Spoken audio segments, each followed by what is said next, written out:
ஏன் வரல? என்ன குடிச்சிருக்கியா? சரி சரி சீக்கிரம் வா, எங்கள் அண்ணன் இப்போ தான் வெளியே போனான். A few moments later. இங்கே தான் இருக்கியா நீ? ஐயோ ஆனால் ஒன்று ஏன் அப்படி இருக்காப்புல? ஏண்டா என் ஆளை பார்க்குறாரு, என் ஆளோட அம்மா வேற பார்க்குறாரு ஒன்றை.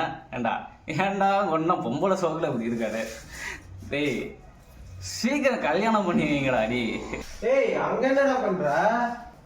அங்கே நீ இருக்க அப்போ உள்ள பார்த்து பார்த்து கண்கள் பூத்திருப்பேன், நீ வருவாயன பூத்து பூத்து புன்னகை சேர்த்து வைப்பேன், நீ வருவாயன.